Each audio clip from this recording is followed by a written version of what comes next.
The world's third biggest democracy will be heading to the polls tomorrow. Nearly 205 million eligible voters will determine their country's next president, as well as the future executive and legislative representatives. The General Elections Commission, or KPU, is hailing its success in distributing ballot boxes to 820,000 polling stations spread across 17,000 islands. They're prioritizing distribution to the outermost areas, including several districts in Papua. A wide range of resources, such as helicopters and military personnel, are being used to aid that process. Authorities in Lampung province also turned to motorcycles and ox carts amid floods in the region. The election will see a three-way race among Defence Minister Prabowo Subianto, regarded as the frontrunner, and two former governors, Anies Baswedan and Ganjar Pranowo. The cooling-off period is in place until the end of today.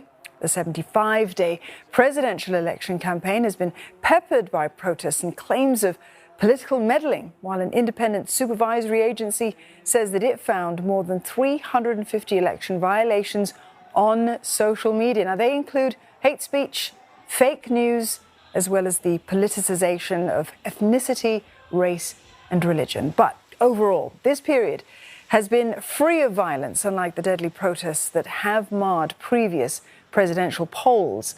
And this year, 25,000 police will be deployed to ensure that security remains.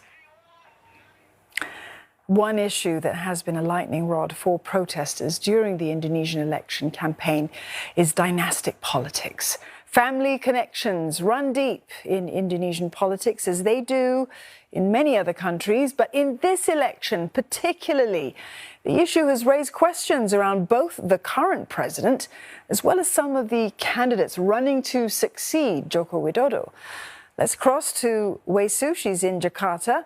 Wei Sue, how has the issue of dynasty and history, how's it being viewed in this election?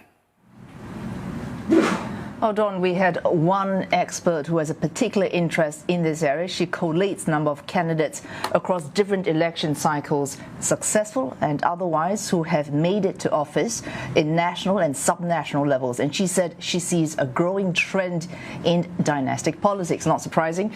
And the concern voiced by both our experts, largely because they feel meritocracy is then compromised. So you don't get the best candidates making it into office. And also, instead of investing in good institutions, you end up putting your son, your daughter, or your son-in-law in place of a strong, well-defended institution to check the performance of any official who is elected.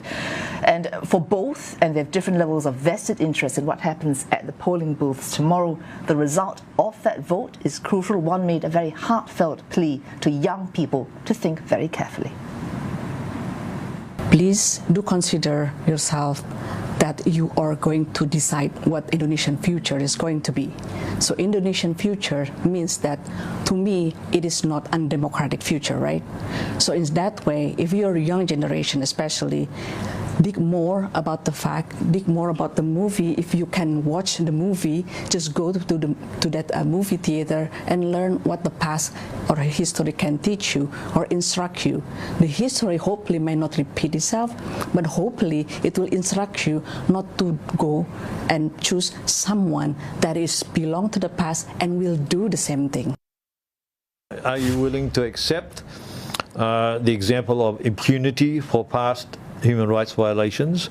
Are you willing to accept that officials can use their position in power to accelerate the building of their dynasty? Are you willing to accept that officials in power can use state institutions and budget for their political campaigning? Yes or no? I think that's a part of the process that how far that sense of yes or no, that's the challenge, has seeped down to the grassroots over the last 3 or 4 months.